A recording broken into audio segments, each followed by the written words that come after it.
Settle in and let me share with you a story about a king who never lost a battle.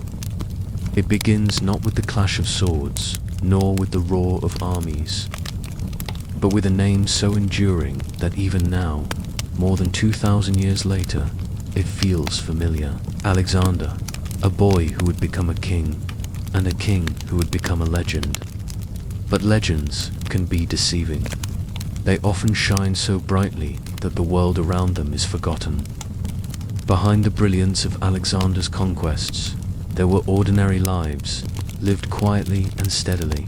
Farmers tending to their fields, traders calling out in crowded markets, children at their lessons, tracing letters onto wax tablets, priests lifting their hands toward unseen gods.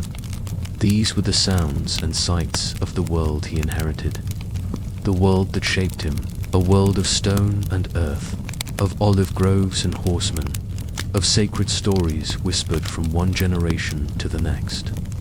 Imagine the slow rhythm of daily life, beating steadily beneath the ambitions of kings. In time, we will follow Alexander himself from his boyhood under the stern guidance of his father Philip, to the moment when he would set his eyes beyond Macedonia and onward to the vast unknown. But tonight, we begin at the beginning, where life moved gently and the future conqueror was still only a child in a wider world. So let us start, not in the noise of battle, but in the quiet of dawn, where the story of Alexander truly begins. The first light of the sun is only just beginning to touch the Macedonian hills, painting them in pale gold.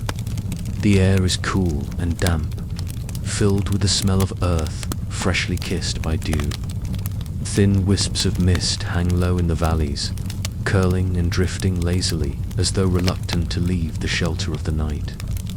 Somewhere, the faint tinkling of sheep bells carries across the distance, their rhythm gentle and unhurried, like a heartbeat that has always been there.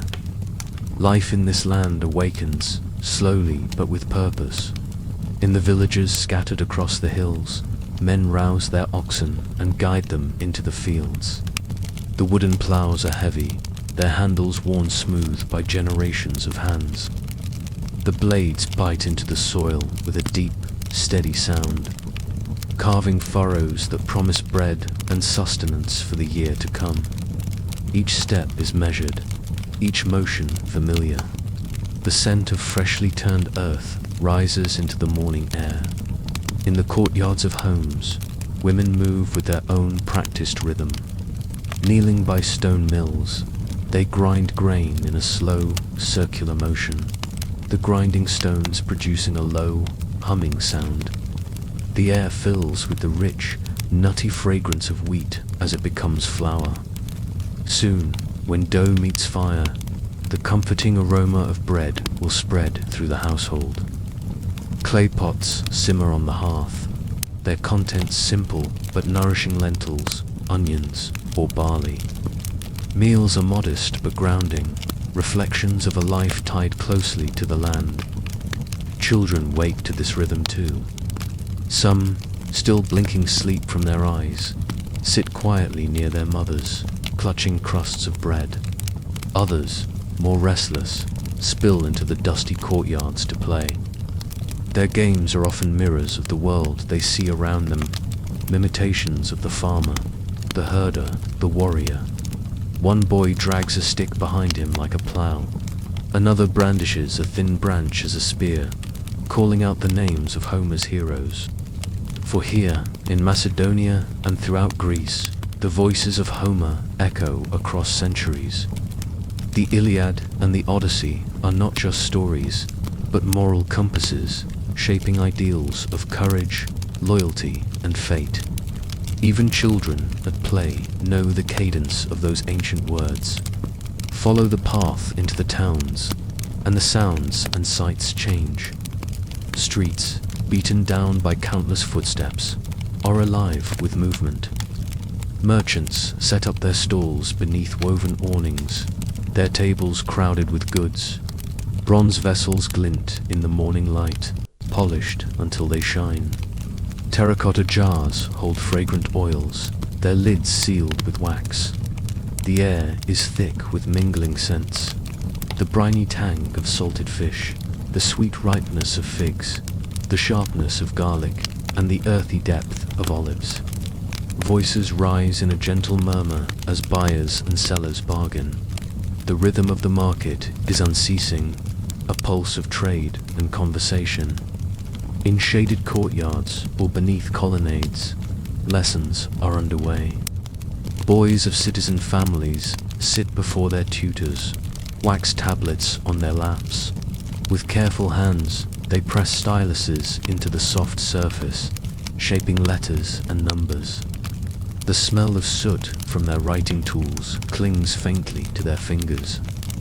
They chant passages aloud, their voices blending into a low, melodic recitation. Some study the epics, their minds filled with the exploits of gods and men. Others begin to grasp philosophy ideas about justice, virtue, the nature of the cosmos. The lessons are not abstract to them. They are seeds that will grow into the framework of society. Music, too, is part of their education. The faint plucking of a lyre or the hollow beat of a drum drifts from nearby homes, weaving itself into the hum of the day. Macedonia, however, holds a different cadence from the southern Greek city-states. Its people are not as consumed with endless debate or elaborate civic rituals.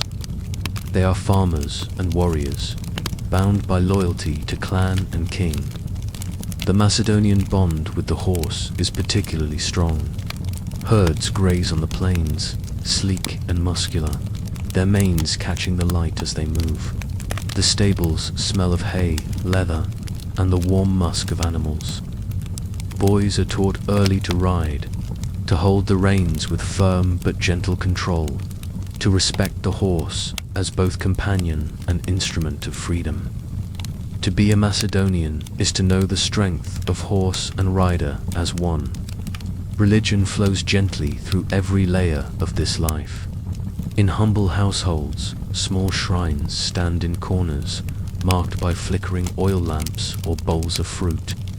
A crust of bread, a trickle of wine, a few drops of oil are left as offerings, tokens of respect to unseen gods. Incense rises in thin, curling threads, carrying whispered prayers into the still air. In towns, festivals bring bursts of music and color. The air fills with the sound of pipes and drums, the stamping of feet, the chant of hymns. Offerings are made in temples, animals are led to sacrifice, and the community gathers to honor Zeus, Athena, Dionysus, or the many others who shaped the world. The divine is never distant here. It is in every field plowed, every journey begun, every harvest gathered. As evening draws near, life takes on a softer rhythm. In the homes of the wealthy, the symposium begins. Men recline on couches, their heads propped on cushions, cups of watered wine in their hands. They speak of poetry, politics, and philosophy, their words rising and falling beneath the warm glow of oil lamps. A lyre is played in the corner, its notes delicate, threading through the air like a lullaby. The conversation drifts, meandering like a river, touching on stories of ancestors and the deeds of kings. In more modest homes, families gather around simple meals. Bread, cheese, and vegetables are shared. Sometimes a little fish, sometimes lentils flavored with herbs. Children listen to their parents' stories or watch the stars appear outside the door. Each light another god, another story written in the sky.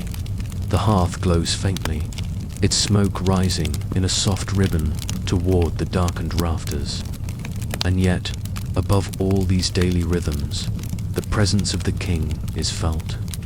Philip II, ruler of Macedonia, shapes the lives of his people with his ambition. Soldiers drill in open fields, their long spears glittering as they move in unison. The clatter of shields, the shuffle of boots in formation, the sharp commands of officers punctuate the countryside. Macedonia is no longer only a land of farmers and herders. Under Philip's vision, it is becoming a kingdom of soldiers, disciplined and ready for conquest. This is the world into which Alexander was born, a world of bread and olives, of prayer and song, of horses and soldiers, a world where the quiet rhythms of daily life met the restless ambitions of kings. In this balance between earth and empire, between the ordinary and the extraordinary, the boy who would one day be called great took his first steps. And as the day fades into twilight, you can imagine him there, still only a child, absorbing the sights, the sounds, and the lessons of the world around him. From the quiet rhythm of daily life, let us turn now toward the boy who lived within it. Alexander, son of Philip of Macedon and Olympias of Epirus, was born in the summer of 356 BCE in the city of Pella, Macedonia's capital. It was said that on the very night of his birth, the temple of Artemis at Ephesus, one of the great wonders of the ancient world, was consumed by flames. Later storytellers would say this was no coincidence, but a sign that the goddess of birth had been too preoccupied with Alexander's arrival to guard her temple. Such tales, half myth and half memory, would cling to him all his life. But strip away the legend, and we find a child one born not only to a king, but to a mother who believed him destined for greatness. Olympias, his mother, was a woman of strong will and deep devotion to the gods. She told her son, often of his divine lineage, that he was descended not merely from kings, but from heroes.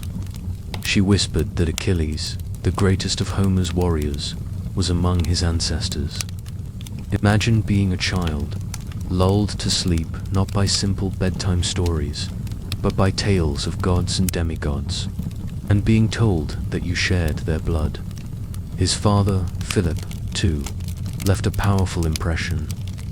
Philip was a formidable king, both cunning and ambitious, a man who had transformed Macedonia from a fragile kingdom into a formidable power.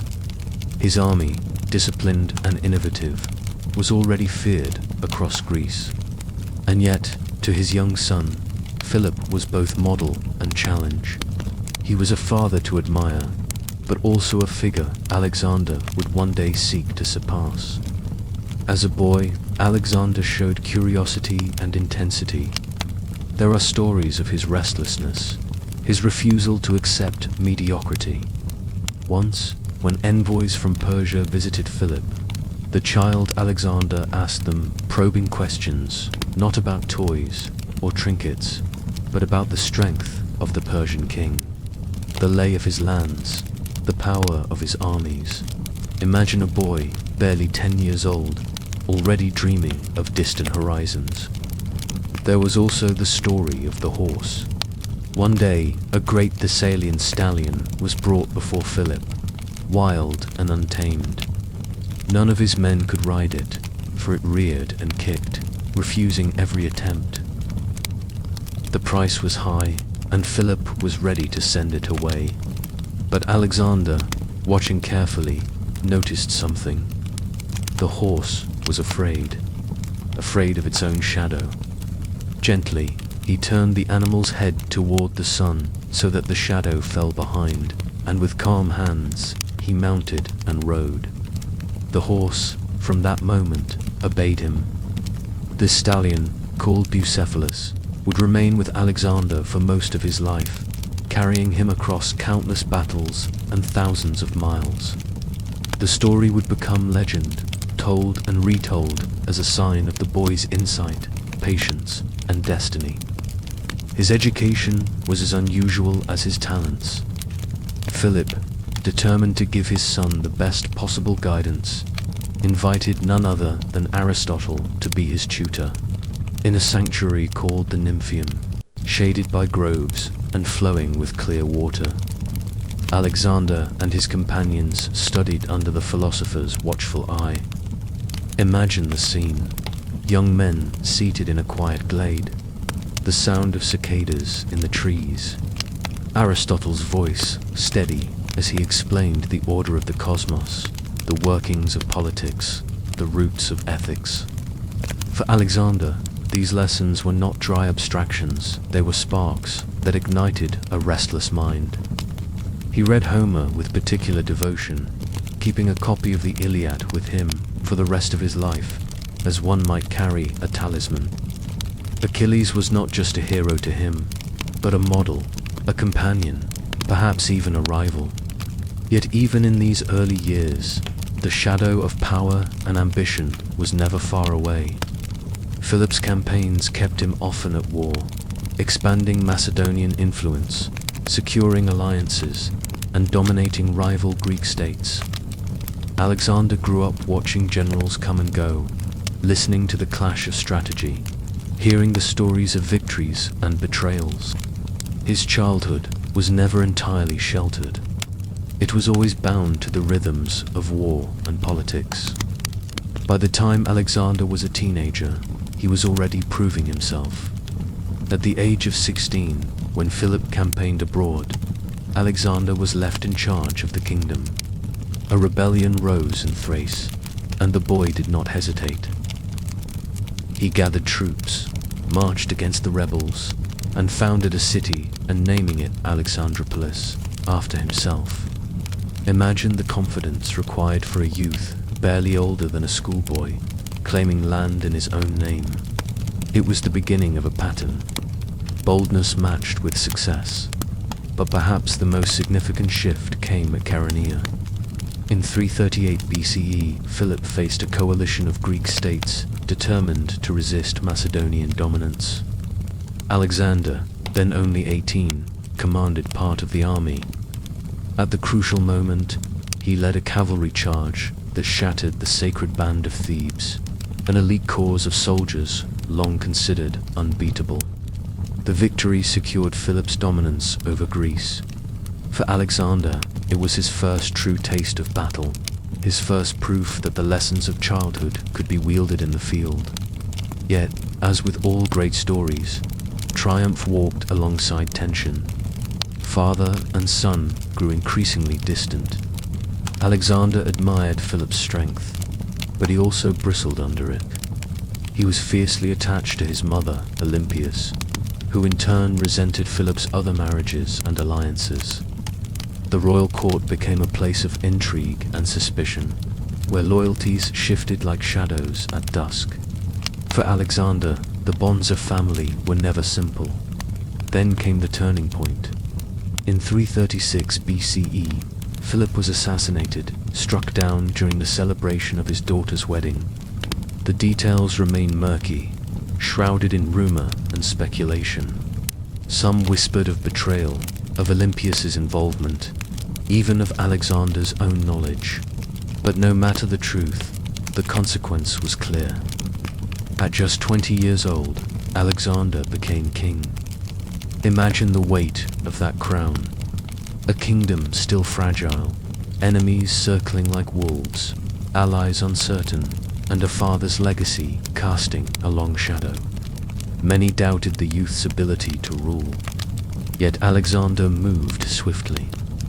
He secured the loyalty of the army, put down revolts with precision, and reasserted Macedonian control over Greece. The city of Thebes, when it rebelled, was destroyed, a harsh message that resistance would not be tolerated. By the time his throne was secure, Alexander had already shown two faces: the philosopher's pupil, with a mind shaped by Aristotle, and Homer, and the iron-willed commander, unafraid to act with decisiveness, even ruthlessness. And it is from here, from the fragile throne room of Pella, from the memories of childhood shaped by gods, horses, and heroes, that Alexander would lift his gaze outward, toward Asia, toward Persia, toward the horizon itself.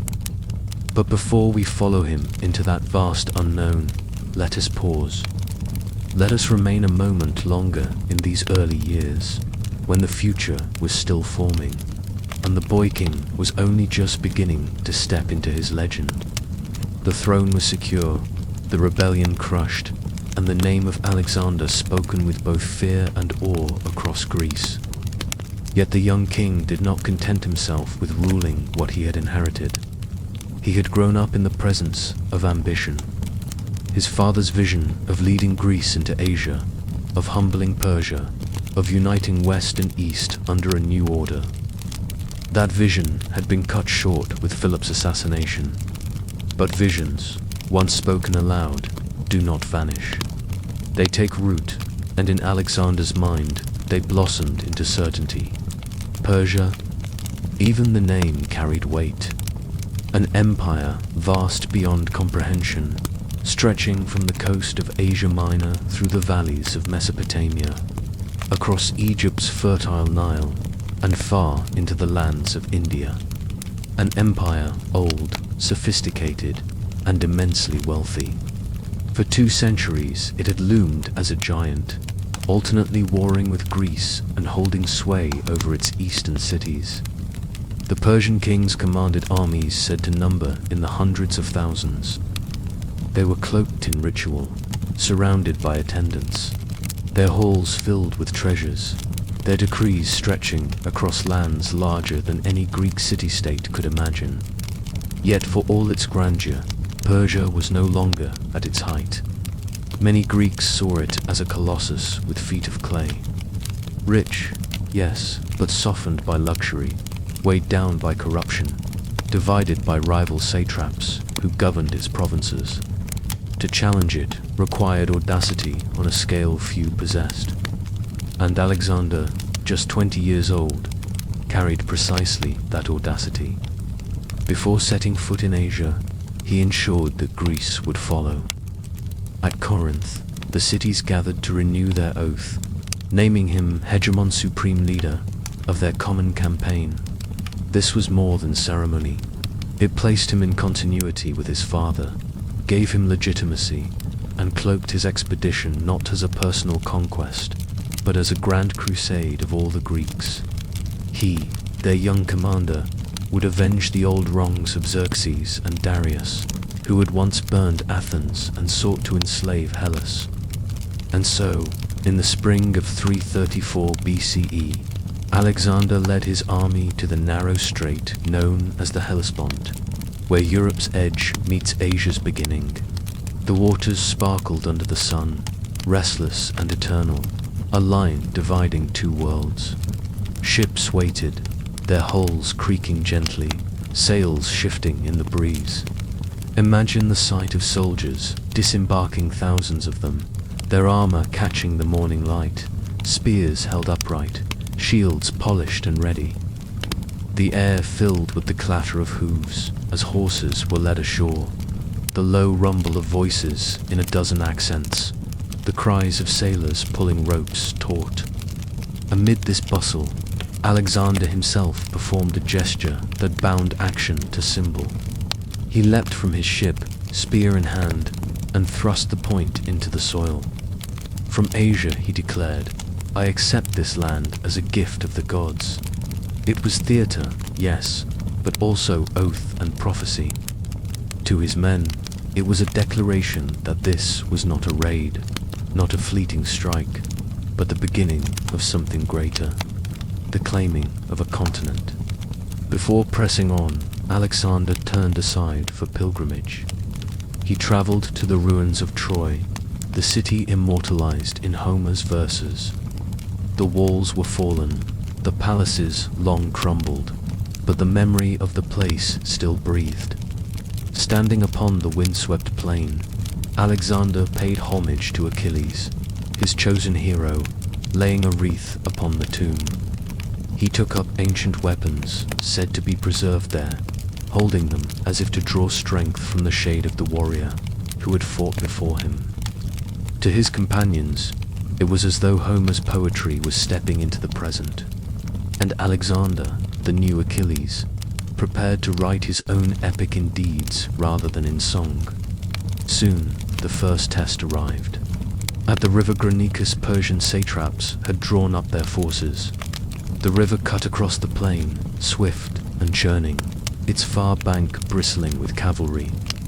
The Persians waited, their armor gleaming, horses stamping, confident that no sane commander would attempt a crossing under their watch. The sun rose, casting its light across the waters, and the two armies faced one another in silence, the river a living barrier between them. Many urged caution. To force a crossing seemed madness, but Alexander was not one to delay. Clad in bright armor, with Bucephalus beneath him, he rode to the front. His crest shone, his presence unmistakable, and with a shout he spurred his horse into the water. His companions surged after him, the river exploding with spray as thousands of hooves and boots entered the current. Imagine the chaos. Shields lifted against arrows, horses struggling against the current, the clash as men met in the shallows. Spears thrust and broke, swords flashed, the cries of men and animals mingled with the rush of water. Amid it all, Alexander pressed forward, striking down Persian nobles himself, his figure visible at the heart of the melee. His audacity turned the tide. The Persians faltered, then broke, retreating in disorder. The Granicus was more than a victory. It was a declaration. Alexander had proven that he could challenge Persia on its own soil and triumph. His men saw him not as a distant ruler, but as a warrior among them, one who shared their risks, who led from the front. Their loyalty deepened, bound not by duty alone, but by devotion. As the army moved south, the landscape shifted. Sardis, ancient and wealthy, surrendered without resistance. Its citadel, thought impregnable, was placed in his hands.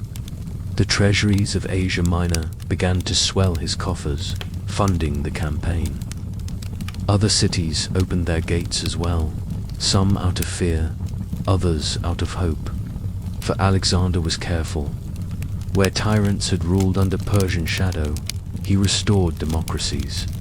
Where cities longed for autonomy, he offered it.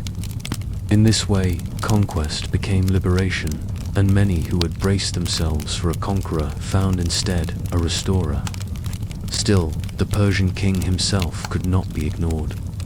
Darius III gathered his forces, vast in number, and sought to bring the invader to heel. In the narrow plain near Issus, the two armies at last collided. The mountains pressed close, the sea lapped at the other side, and the battlefield became a funnel through which fate poured. The Persian host stretched broad, banners rippling, the king himself standing in a grand chariot at the center, his guard glittering in ornate armor. The Macedonian army was smaller, tighter, its strength in discipline and cohesion. As the battle began, the ground shook with the pounding of hooves, the bristle of spears. The air grew heavy with dust, with cries, with the clash of bronze upon bronze. Alexander, on the right wing, bided his time. Then, when the moment opened, he led a charge, direct, uncompromising toward the Persian center. Imagine the scene, the surge of cavalry cutting through enemy lines, the Macedonian king at the point of the spear, driving forward toward the figure of Darius. For a heartbeat, the two rulers were within sight of one another, one in gilded chariot, the other astride a dark horse, spear leveled. And then the Persian king turned. His chariot wheeled, his guard crumbled, and the vast army, seeing their leader flee, dissolved into panic. The field was left behind, littered with abandoned treasures, silks, and gold. Among them were Darius's own family, his mother, his wife, his daughters taken into Alexander's camp. Yet here the conqueror showed restraint. He reassured them, telling them their honor was safe, their dignity preserved. No harm would come to them. To those who watched, it was a revelation. Alexander was ruthless in pursuit of victory, yet measured in the aftermath. His conquest was not only of lands, but of reputation. From Issus, the path forward lay open, deeper into Persia's heart. Yet Alexander turned aside, southward, toward Egypt, a land of ancient wonders, of temples and gods, a destiny that would leave a mark even more enduring than his victories. But before that, imagine the moment of pause. The Macedonian camp settled along the coast of Asia Minor, fires flickering under the night sky, the air thick with the smell of smoke and sea salt. Soldiers, weary yet elated, murmured of the day's triumphs. Some sang softly, others lay in silence, staring into the darkness. Their king, the boy who had tamed a wild horse, had crossed an ocean, defied an empire, and triumphed. And still, his journey was only beginning. After Issus, the battlefield lay silent behind Alexander. Persia's king had fled, and though the empire still stood, its hold on the western provinces had loosened. The road ahead was open. Alexander's next steps would not take him immediately east, but southward into one of the oldest and most storied lands of the ancient world, Egypt. Egypt had endured for millennia. Its monuments rose from the desert like timeless sentinels, its river unfurled like a ribbon of life through an arid land. When Alexander crossed into Egypt, there was no clash of armies, no thunder of war. The people, long weary under Persian governors, welcomed him as a liberator. He presented himself not as a conqueror who imposed his will, but as a respectful guest who honored their gods and their ways. Imagine the Nile Valley in his time, the slow floodwaters spreading across the fields, leaving behind rich soil, farmers guiding plows drawn by oxen, their bare feet pressing into the damp earth, fishermen casting nets into the calm waters, their boats gently rocking in the current, the smell of river reeds, the calls of birds wheeling overhead, the rhythm of daily life untouched by the rise and fall of empires. For these people, Alexander's arrival was a distant change, a new name to pay taxes to, a new authority whose face they might never see. And yet, for their temples, for their priests, for their gods, his presence brought renewal. It was here, on Egypt's northern coast, that Alexander imagined a city that would bear his name, Alexandria. Standing on a stretch of land between sea and river, he traced the outlines himself, laying plans for harbors, streets, and walls. It was to be more than a city. It was to be a gateway, a place where Greek and Egyptian, trader and traveler, scholar and priest could meet. He would never live to see its rise, yet in time it would become one of the greatest centers of learning and commerce the world had known, home to the famed Library of Alexandria, where scrolls from every corner of the known world would gather. From the fertile valley, Alexander turned his steps into the desert, traveling to the distant oasis of Siwa. The sand stretched wide, the air dry and unyielding, silence pressing in on all sides. There, in the temple of Ammon, the priests received him with reverence. Stories tell us they addressed him as son of Zusammon, a god who blended Greek and Egyptian forms. Whether through their words, his interpretation, or the myths that grew after, Alexander emerged with a sense that his destiny was more than human. He was no longer merely a Macedonian king. He was touched by the divine. The desert has a way of magnifying silence, of turning thought inward. Imagine Alexander standing beneath the unbroken sky, wind shifting grains of sand at his feet, hearing the echo of a voice that told him he was chosen. To his soldiers, he was their leader. To the Egyptians, he became pharaoh. To others, perhaps something greater still. In this moment, his ambitions swelled to match the vastness of the lands he sought to claim. When he left Egypt, crowned and honored, he carried with him the weight of this new identity. Eastward he turned once more to confront Darius again. Their armies met at Gaugamela in 331 BCE, a battle often remembered as decisive, where Persia's fate was sealed. Darius had gathered a host said to dwarf Alexander's, with chariots fitted with scythes to tear through enemy lines, and cavalry stretching across the plains. Yet Alexander's discipline, his tactical brilliance, and his own fearless charge once again shattered the illusion of Persian invincibility. Darius fled, as he had before, and the empire began to collapse. The road to Persia's heart lay open. One by one, its jewels fell into Alexander's hands. Babylon, with its great walls and lush gardens, Susa, rich with treasures of generations, and Persepolis, the ceremonial capital, where staircases carved in stone showed ambassadors from every land bearing gifts for the great king. Imagine entering Persepolis, the grand halls with their towering columns, walls lined with reliefs of processions and offerings, incense hanging in the air, the faint echo of footsteps across polished floors. For centuries, Persian kings had stood here, ruling over lands vast and varied. Now Alexander walked those halls, their master. He sat upon their throne, gazed upon their treasures, and felt the enormity of what he had taken. But triumph turned to destruction. One night, after feasting and revelry, the palace of Persepolis was set aflame. Whether in drunken impulse or as deliberate revenge for Persia's burning of Athens long ago, the city's splendor was consumed. Flames rose high, illuminating the desert sky. Stone cracked, cedar beams collapsed, statues toppled. A place that had stood as a symbol of empire became blackened ruin.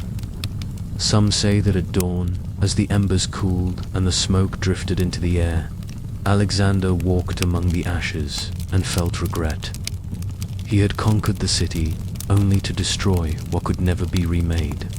It was a moment of reflection of the fragility of human creation, no matter how grand. Yet, while kings and conquerors changed the fate of empires, the lives of ordinary people beat on in steady rhythm. Picture a farmer outside Babylon, his life measured not by battles but by seasons. He rose before dawn, watered his fields, guided his animals, and returned at night to a simple meal with his family. Or a potter in Susa, shaping clay with hands blackened by work, selling his wares in a market filled with noise and scents of spices. Oil, bread, the murmur of voices blending together. Children learned to read, tracing symbols onto tablets of wax or clay. Women drew water from wells, baked bread in ovens that had warmed families for generations. Priests tended to shrines, offering prayers at dawn and dusk. These lives continued, barely touched by the movements of armies. For them, Alexander's name was distant thunder, a story told by travelers, a shadow cast on the horizon. Their own concerns were closer: harvest, family, survival. For Alexander and his companions, life at the top was altogether different. Banquets lasted long into the night. Cups of wine passed from hand to hand, while poets recited verses and philosophers debated ideas. Courtiers whispered in corners, alliances shifted, and luxury surrounded them. With each victory, new treasures arrived. Silks woven in distant lands, gems pulled from mines, exotic animals led on chains. But wealth brought distance. Once, Alexander had sat easily among his men, eating simply, sharing in their hardships. Now he began to adopt Persian customs, robes of fine fabric, ceremonies of obeisance, courtiers bowing low before him. To some of his Greek companions, this was unsettling. They had fought as equals, and now their king seemed transformed no longer one of them. But something elevated, unreachable. Yet Alexander's vision was broader. He dreamed of blending peoples, of uniting East and West, of creating not merely an empire but a new world. And so the contrast grew sharper. For the elites at court, life became a dance of politics, ambition, and luxury. For the soldiers, it was still the march. Long days under the sun, nights in tents or under open sky, meals of bread and salted meat, the endless horizon shifting farther east. For the ordinary people of the lands he conquered, life remained bound to the soil. The workshop, the market, the shrine, 3 worlds, side by side, each essential, each shaping the tapestry of Alexander's empire. By the time he stood in Persepolis, he was no longer simply the young king from Macedonia. He was lord of lands stretching farther than any Greek had dreamed. Egypt bowed to him. Persia's palaces were his. His men followed with loyalty unbroken, though not without unease at the changes in him. Yet even with all this, Alexander remained restless, driven by an ambition that seemed never to end. And here, let us pause once more. Imagine yourself within a Persian palace, torchlight flickering against carved reliefs. The air is heavy with incense, the sound of distant music drifting from another hall. You taste the sweetness of spiced wine, feel the cool touch of stone beneath your hands. Outside, the streets are quiet, families settling into rest, their day of labor done. Crickets hum, palm trees whisper in the night breeze. To worlds side by side, the splendor of kings and the steady rhythm of ordinary life, both real, both enduring, both shaping the story of Alexander the Great. And so we have wandered together through Alexander's world, from the quiet rhythms of Macedonian fields to the crowded streets of Greek cities, to the sacred temples of Egypt and the great palaces of Persia. We have walked among soldiers on the march, farmers in their fields, traders in their markets, and priests at their shrines. We have seen Alexander as a boy, learning and dreaming. We have followed him as a young king, undefeated in battle, carrying ambitions larger than any one lifetime. We have stood with him in palaces of fire and cities of stone, in deserts and along rivers that had seen countless generations pass before him. And yet, for all his victories, for all his titles and triumphs, Alexander remained a man in time. His conquests stretched far, but not forever. His life, like all lives, was finite. His story became legend, but legends, too, rest in memory. The world he left behind continued in its rhythm. Farmers sowed and harvested. Families gathered at twilight. Children played in courtyards. Priests lit lamps at dawn. Traders counted coins in bustling markets. The heartbeat of ordinary life endured, just as it always had, just as it always will. And now, in this quiet moment, let that rhythm be yours. The rise and fall of your breath, the stillness of the room around you, the slow drift of thought carrying you like a river into calm. Alexander's story, like all stories, can be set gently aside. The lamps are dim, the voices fade, the long road of history grows still. There is nothing more to chase, nothing more to conquer, only rest.